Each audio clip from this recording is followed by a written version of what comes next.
এই পুরী মন্দিরে যে পথর লাগিছে সেই পাহাড় থাকে, সেই পথরে মন্দিরটা তৈরি। বেশ হয়, সোনা বেশ হয়, গজানন বেশ হয়, পদ্ম বেশ হয়, বাঙ্কচূড়া বেশ হয়।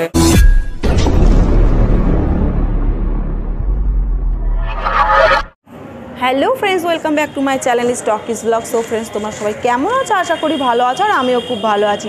সো ফ্রেন্ডস, আমি আজকে ঘুরতে চলে এসেছি খিদিরপুর জগন্নাথ মন্দিরে, যেটা কিন্তু পুরীর মন্দিরের আদলেই অনেকটা তৈরি করা হয়েছে। সো ফ্রেন্ডস, তোমরা ভিডিওটা স্কিপ না করে পুরো ভিডিওটা দেখো, আশা করি তোমাদের ভালো লাগবে। আর মন্দিরের সমস্ত ডিটেলস তোমরা এই ভিডিওর মাধ্যমে পেয়ে যাবে।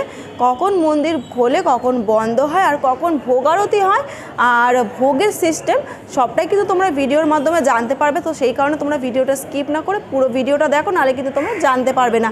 আর ভিডিওটা দেখার আগে এখনও যারা যারা চ্যানেলটা সাবস্ক্রাইব করেন তারা প্লিজ চ্যানেলটা সাবস্ক্রাইব করে দাও, লাইক করে দাও, শেয়ার করে দাও। তোমাদের জন্য রইল ভিডিওটা। সো ফ্রেন্ডস, প্রথমে চলে গেলাম হাওড়া স্টেশনে। হাওড়া স্টেশনের থেকে চলে গেলাম হাওড়া ফেরিঘাটে। মাত্র 6 টাকা দিয়ে টিকিট কেটে নিলাম। সো দেখো, ঘাটে কিন্তু ফাইনালি লঞ্চ চলে এসছে, আর এটা হচ্ছে একটি দোতলার লঞ্চ। দেখতে কিন্তু খুব সুন্দর লাগছিলো। তো তারপরে ঝটপট উঠে পড়লাম লঞ্চে। তারপর লঞ্চ ছেড়ে দেওয়ার পরে যেটা চোখে পড়লো, এত সুন্দর সুন্দর জাহাজ গঙ্গার মাঝখানে এই প্রথম দেখলাম। আর তারপর চোখে পড়লো সবথেকে অসাধারণ দৃশ্যটা, আমাদের ভারতের জাতীয় পতাকা হাওয়ার সাথে সাথে এত সুন্দরভাবে উড়ছিল, জাস্ট অসাধারণ একটি দৃশ্য। আমি এইটা দেখতে দেখতে পৌঁছে গেলাম হাওড়া মিলিনিয়াম ঘাটে। এই ঘাটটাতেই নামতে হবে মন্দিরে যাওয়ার জন্য। তো এখান থেকে ফাইনালি আমি চলে গেলাম সোজা বিবাদীবাগ স্টেশন, যেটার আরেকটি নাম বিনয় বাদল দীনেশ বাগ স্টেশন। আর ওই দিকটা দেখতে পাচ্ছ, ওই দিকটা দিয়ে যেতে হয় নন্দিনীদির যে পুরনো হোটেলটা, সেইখানটা। তো এখান থেকে আমি টিকিট কেটে নিলাম 5 টাকা 5 টাকা 10 টাকা দিয়ে রিটার্ন টিকিট কেটে নিলাম।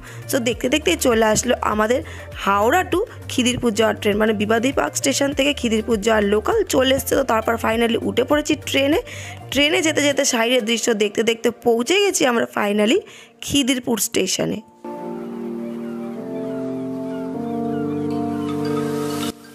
খিদিরপুর স্টেশন থেকে বাইরে বেরিয়েই মাত্র 10 মিনিটের পায়ে হাঁটা পথেই মন্দির। সো হাঁটতে হাঁটতে ফাইনালি পৌঁছে গেলাম সেই খিদিরপুরের বিখ্যাত জগন্নাথ মন্দিরে।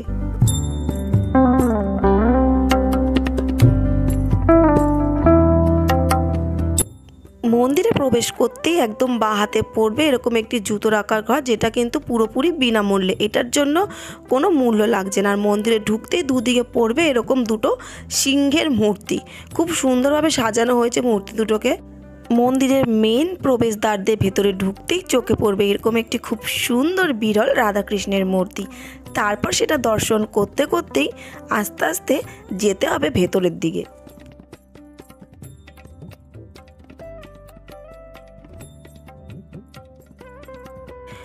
রাধাকৃষ্ণের মূর্তিটাকে প্রদক্ষিণ করে আস্তে আস্তে ভিতরের দিকে ঢুকতেই যেটা চোখে পড়বে এরকম একটি খুব সুন্দর শাড়ি পরানো তুলসী দেবীর মূর্তি। আমি তো এই প্রথমবার দেখলাম যে তুলসী দেবীর এরকম একটি মূর্তি হয়। সেটিকে খুব সুন্দরভাবে শাড়ি পরিয়ে সাজিয়ে রাখা হয়েছে একটি বউয়ের মতন।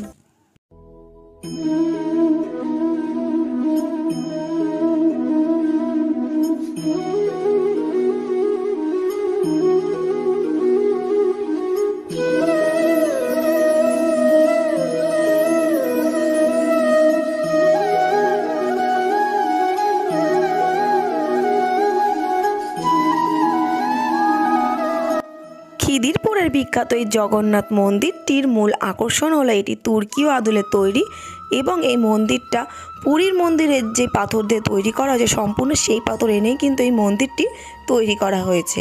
এই মন্দিরে প্রবেশ করতেই সামনেই একদম পড়বে ভগবানকে প্রদীপ এবং ধূপকাঠি দেওয়ার জন্য এরকম ব্যবস্থা স্ট্যান্ড করা হয়েছে।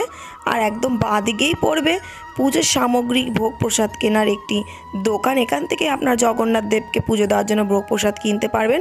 আর একদম তার পাশেই রয়েছে ভোগ খাওয়ার জন্য যে কুপন, মহাপ্রসাদ খাওয়ার জন্য যে কুপন, সেই কুপনের ব্যবস্থা। এখান থেকে কিন্তু আপনারা কুপন নিয়ে নিতে পারবেন। একদম মাঝখানেই রয়েছে মন্দিরের অফিস।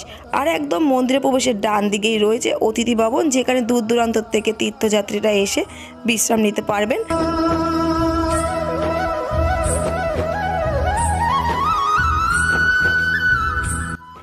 এত দূর থেকে যেহেতু এসেছি জগন্নাথ দেবের দর্শনের জন্য, তাই ভাবলাম আমিও কেন না বাকি থাকি, আমিও পুজো দিই। সেই কারণে আমিও কিনে নিলাম ভোগ প্রসাদের সামগ্রী। আর প্রথমে মন্দিরে পুজো দিতে যাওয়ার আগেই কিন্তু প্রদীপ আর ধূপকাঠি আগে জ্বালিয়ে নিচে ভগবানকে দেখিয়ে তারপরে কিন্তু উপরে পুজো দিতে যেতে হবে, কারণ উপরে এগুলো রাখার কোনো ব্যবস্থা নেই, সমস্ত ব্যবস্থাই কিন্তু নিচে রাখা হচ্ছে। সেই কারণে আমি প্রদীপ আর ধূপকাঠি দুটোই একসাথে দেখিয়ে নিলাম। তারপরে ঠাকুরের কাছে প্রণাম করে আমি চলে গেলাম একবারে উপরে পুজো দেওয়ার উদ্দেশ্যে। যেহেতু 1টা বেজে গেছিলো, মন্দির বন্ধ হওয়ার সময় হয়ে গেছিলো, সেই কারণে আমি তাড়াহুড়ো করে গিয়ে পুজো দিয়ে এসেছি।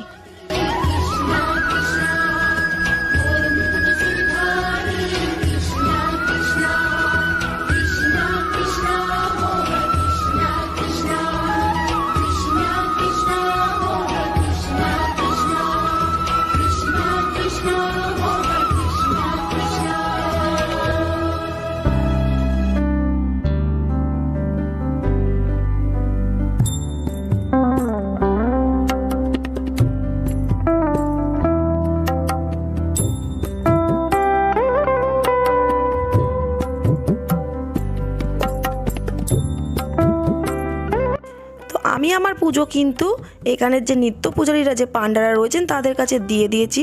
সো আমার গলাটা একটু বসে গেছে, তোমাদের হয়তো শুনতে একটু অসুবিধা হচ্ছে, যাই হোক একটু কষ্ট করে শুনে নিও। আর এখানে পুজো দেওয়ার জন্য কিন্তু খুব ভালো সুলভ ব্যবস্থা করা হয়েছে। তো আমার পুজো দেওয়া কিন্তু হয়ে গেছে সম্পূর্ণ।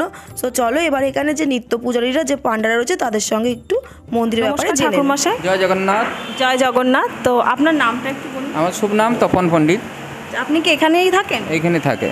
বলছি এই যে জগন্নাথ মন্দিরটা, এইটার কি মানে আপনি নিত্য পূজারী? নিত্য পূজারী। আর এই মন্দিরটা মানে কিসের আদলে তৈরি করা হয়েছে? এই মন্দির তো 1944 আগে ছোট মন্দির ছিল, বড় মন্দিরটা 23 বর্ষে হয়েছে। বড় মন্দিরটা 23 বর্ষ। কোথায়? এটা 99-এ প্রভুর এই কাজটা শুরু হয়েছে। আগে এই স্থানে ছোট মন্দির ছিল। আচ্ছা, ছোট মন্দির ছিল, মানে এইটা বড় এটা করা তৃতীয় হয়েছে। সংস্কার, এটা তৃতীয় সংস্কারের মন্দির। তুর্কীয় সংস্কারের মধ্যে তৈরি করা আছে। এটা কি মানে পুরীর মন্দিরের আদলেই কি জগন্নাথ মন্দির? পুরী মন্দিরে যে পাথর লাগিয়েছে সেই পাহাড় থাকে, সেই পাথরে মন্দিরটা তৈরি হয়েছে। মানে পুরীর মন্দির যেই পাথর দিয়ে তৈরি করে সেই পাথর দিয়েই তৈরি করা হয়েছে। আচ্ছা, মানে এখানটা একটা ছোট মন্দির ছিল আর বড় মন্দির করা হয়েছে। আর এখানে কিরকম কি বাবার ভোগের ব্যবস্থা করা আছে? এখানে তো পুরী মতন মহাপ্রসাদ হয়। আচ্ছা, এখানে ডেলি 7 প্রকার হয়। সবাই ভক্তজনে 150 টাকা করে রাখা আছে। একদিন আগে বলা যায় যে প্রসাদ পাবো, একদিন আগে পার্সল দেওয়া যায়। পার্সল নিলে 180 টাকা করে মন্দির কমিটি নিয়ে, বসি খাইলে 150 টাকা করে সবাই ভক্তকে দিয়ে। প্রতিদিনের এটা নিত্য সেবা দেওয়া হয় দিন। আচ্ছা, আর বলছি মন্দিরে মানে পুজোর সময়টুকু যদি বলেন। আর পুজোর সময় এই মন্দির সকালে 6টারে খোলে, 1টারে বন্ধ হয়, বিকেলে 4টারে খোলে, রাত্রে 9টারে বন্ধ হয়। সকালে 6টারে মঙ্গলা আলতি হয়, 8টারু 8:30 মধ্যে বল্লভ ভোগ হয়, 12টারু 12:30 মধ্যে মধ্যাহ্ন ভোগ হয়। ফেরে মন্দিরে 1টারু 4টা বন্ধ হয়। তারপরে সন্ধ্যা আলতি হয়। সন্ধ্যা আলতিটা সূর্য অস্ত দেখি করা যায়। সূর্যাস্তের পর করা হয়। তারপরে 8টারু 8:30 মধ্যে শয়ন আলতি হয়, তারপর গীত গোবিন্দ পাঠ হয়, তারপরে মন্দিরটা বন্ধ হয়। আর এটা কি মানে সপ্তাহে প্রতিদিনই খোলা থাকে? প্রত্যেক দিন খোলা থাকে। এখানে প্রভুর এসব বিভিন্ন প্রকার বেশ হয়, সোনা বেশ হয়, গজানন বেশ হয়, পদ্ম বেশ হয়, বাঙ্কচূড়ে বেশ হয়, কৃষ্ণ বলরাম বেশ হয়, বিভিন্ন প্রকার যত সক্ষম হয় সবই। আচ্ছা, ঠিক আছে। ধন্যবাদ বাবা। জয় জগন্নাথ, কল্যাণ হোক। জয় জগন্নাথ।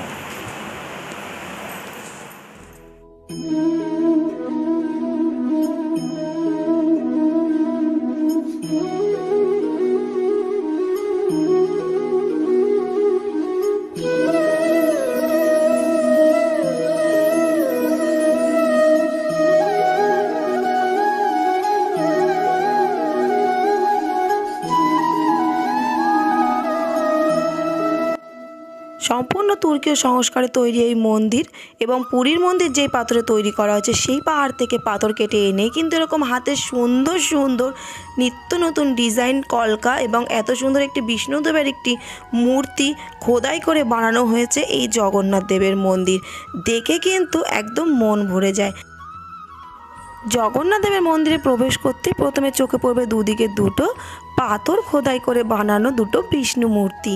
আর মন্দিরের প্রবেশের দরজার ঠিক ওপরেই রয়েছে এরকম দেবতাদের মূর্তি, সম্পূর্ণটাই কিন্তু পাথর খোদাই করে বানানো।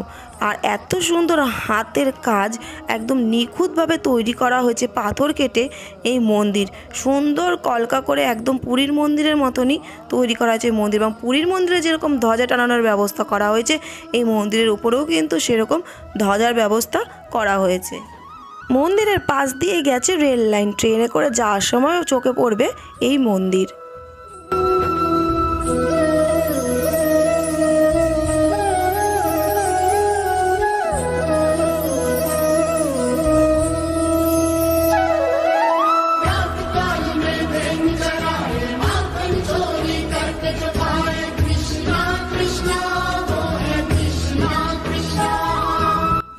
দুপুর 1টা থেকে 1:30টার মধ্যে শুরু হয়ে যায় জগন্নাথ দেবের মহাভোগ প্রসাদের সময়। এবং অতিথিশালা থেকে সবাই একে একে চলে আসে লাইন দিয়ে এই ঘরের সামনে। একদম মন্দিরের সামনেই রয়েছে এই ভোগ খাওয়ার স্থানটি। এখানে একে একে লাইন দিয়ে কুপন সিস্টেম করা হয়েছে, কুপন দেখিয়ে একে একে এখানে প্রবেশ করে মহাভোগ প্রসাদ গ্রহণ করেন। আর আমার আজকের ভিডিওটা এই অবধি। তোমাদের ভিডিওটা কেমন লাগলো প্লিজ কমেন্টে জানিও। ভালো লাগলে চ্যানেলটা লাইক করে সাবস্ক্রাইব করে দিও, অনেক অনেক বেশি শেয়ার করো। তোমরা ভালো থাকো, সুস্থ থাকো। So by.